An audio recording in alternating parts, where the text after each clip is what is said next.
السلام عليكم ورحمة الله وبركاته كلنتي وعن داوديال ميل با joogtaan si walba muuqayga idii soo gaarayba ku soo dhawaada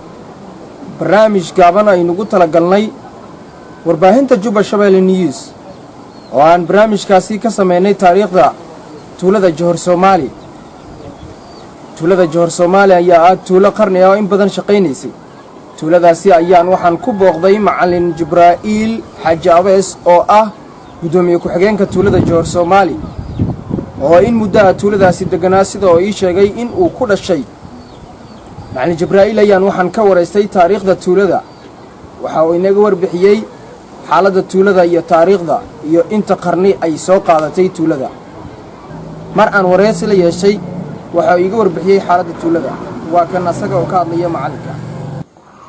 bismillaahir rahmaanir rahiim aniga waa macallin Jibraa'iil Xaaji Awees Johor Soomaali degan macallinkii Johor Soomaali aan ahay oo Johor Eylana oo lagu magacaabi jiray haddana Johor Soomaali la yiri Johor Soomaali waxaa la degan yahay 390 ala degan yahay 390 boqolkii afaraad ay ku dhiman tahay tumun macnaha haddii la fiiriyo waa 4 qarni waay oo la degan yahay macnaha Johor Eylo waxaa loo yiri waxaa kaasi deganahay nimanka la yiraaho Eylo waxaa lagu deganahay 4 odi 4 odi siyaadka hortiisa 4 odi ay la ahay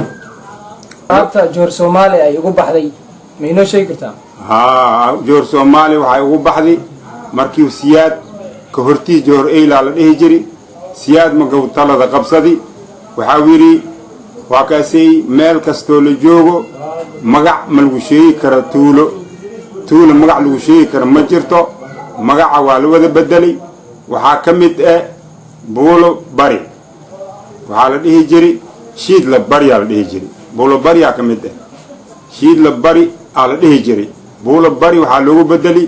magaca shiid la usugo diidan oo dhumi haayo macnaha dadka meehan joogo oo dhumi haayo oo magaca macnaha waxa diidaa Soomaalinimada oo la kala bixinaayo soo diidan markaas la yiri Johor Eylo la dhihin waa kaasay markaas u yimid markaas la yiri Johor Soomaali la yiraa wax dhaqan aad u leedihiin ma jiraan oo markii beeraha ay soo go'aan oo kale waayo tuulo walba dhaqan ay leeyihiin markii beeraha ay u soo go'aan marka wax dhaqan oo idin gaar ama wax xeer ama leedihiin waxa waaye horta koow waxaan ka bilaawi jirnay laakiin hadda isbedel dhacay waxaa la dhihi jiray xoolaha in la soo gado la dhihi jiray awuur tufaajira la leeyahay culimada isku keenay nin la arko waxaa la leeyahay sabuul akasta sabuulkaas la keenay quraan lagu aqrinay quraanka marka lagu aqriyo markaas la dhahay in la arko sabuul aqaato in la arko sabuulkii gacantiisa soo galaa qaadanay beeraha la kacay الحمد لله العالمين شكرا هالجبال نكي أو تعبده سنة وهو جاري هذا أفر جبال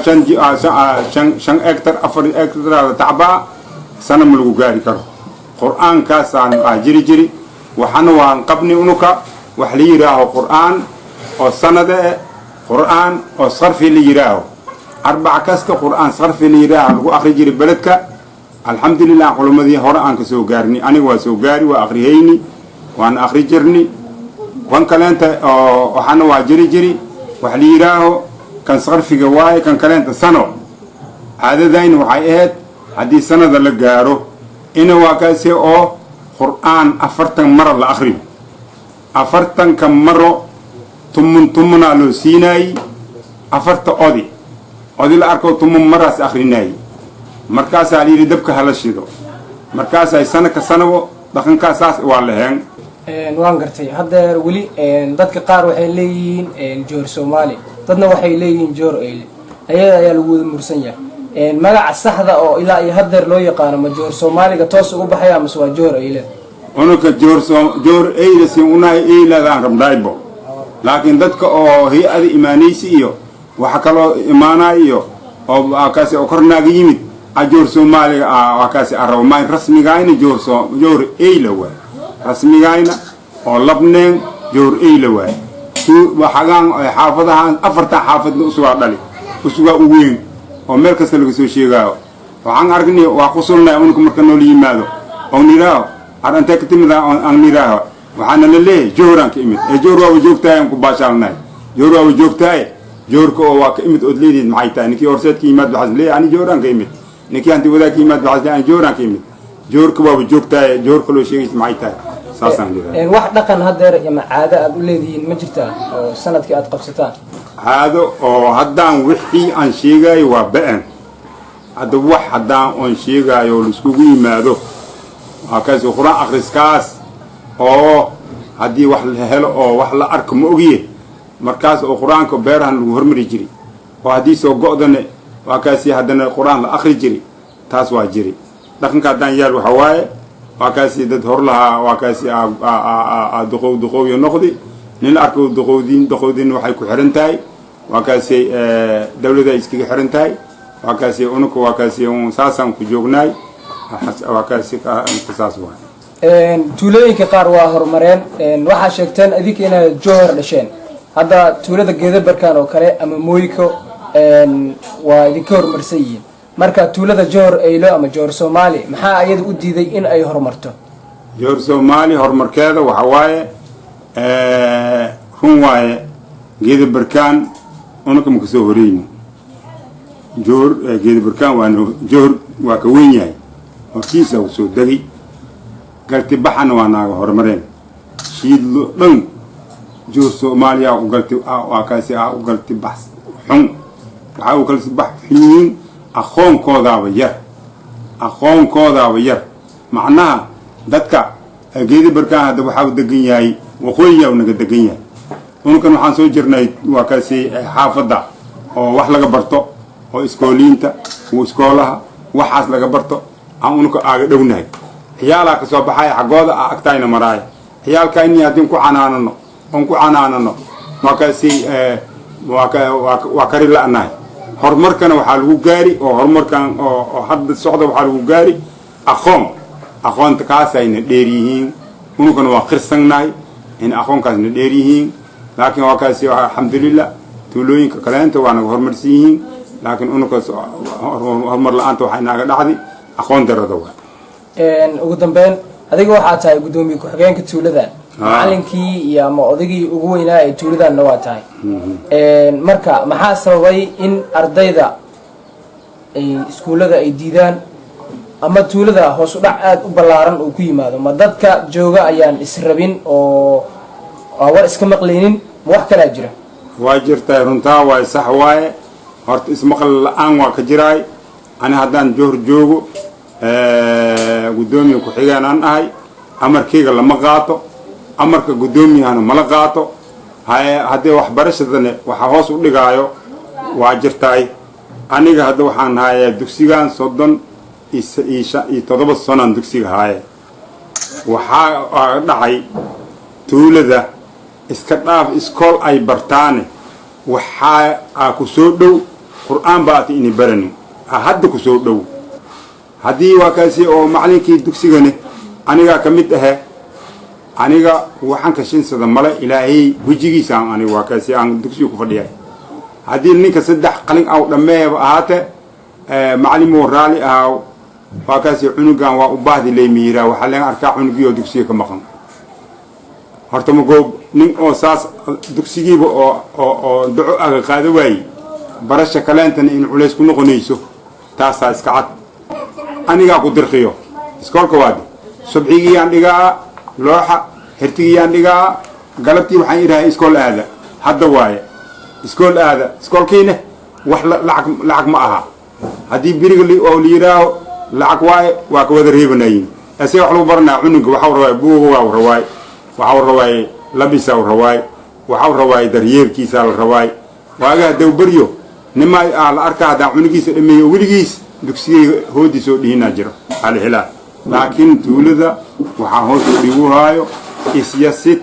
hoos u dhigu haayo waaga nin aad wax ka taraynin inaad iska yasay wax ma ka tartid waana yasay hadda magacaan haysanaay oo guddoomiye ma ihilaa ku-xigeenkayaan ahay waana ka weynaay guddoomiyaha way arag badanahay waan arkina suu arkina aniga soo arki ugu dambeyn tuulooyinka qaarkood waxay leeyihiin markii aan kasoo gudubno xagga taariikhda jowhar tuulooyinka qaar waxay leeyihiin xafiisyo waxay leeyihiin saldhigyo maxaa u diiday tuuladiina in ay lahaato xafiis ama saldhig xafiis iyo saldhig waxaa yeeli karo ninka xukunkiisa la qaadanayo haddii xukunka wixii sheegtay la qaadanaynin ninka adiga saldhigga oo saldhigna maxay rabtaa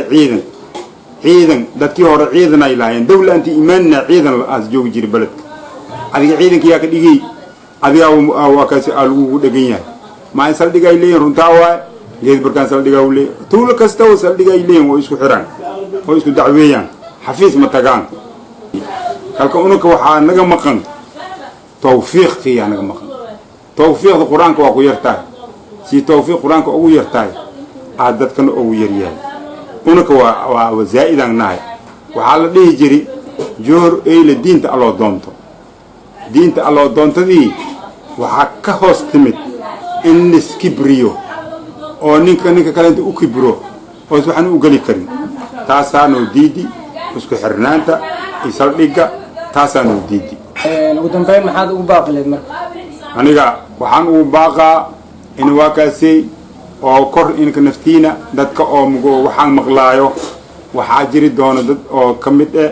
jawharka ka mid eh ama jawharka u danqanaayo inaan waa kaasi unka noola soo raadiyo oo nidaa waxaan wax oo si ni ansaxaya ma aha nin la arkabo heblow wax allee waco ninka guddoomiya allee waco sheikha allee waco waa kaasi akhyaarta allee waco waxaan kala dambeyn la-aanta waa ni haayaan ininka in waa kaasi oo nimanka waa kaasi oo ininka wariyaalka eh iga gaarsiiya dadka madaxda taasaan u baahannahay ina noola yimaad oo maay dad isxali kare taas haddii la heli karo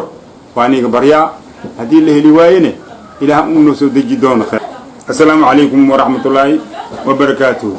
kaasi wuxuu ahaa macalin jibraa'iil xaaji aweys oo ka warbixinayay tuulada joor soomaali tuulada joor soomaali ayaa ah tuuladii ugu horeysay ee magaalada jowhar haddana kama muuqato horumarada ay gaareen tuulooyinka kale barnaamijkan gaaban aynugu talagalnay warbaahinta juba shabelle news aan isbuucan ugu guurgelaynay taariikhda tuulada joor soomaali waxaana inooga warbixinayay guddoomiye ku-xigeenka tuulada joor soomaali ahna duqa tuulada oo lagu magacaabo macalin jibraa'iil xaaji aweys barnaamijka waxaa idinla socodsiinayay anigoo ah maxamed yaasiin mahdi maxamed eeqalfa halka aad ka daawanaysaan oo warbaahinta juba shabelle news xarunta ay ku leedahay istuudiyaha magaalada jowhar haatan waxaan ku suganahay tuulada joor soomaali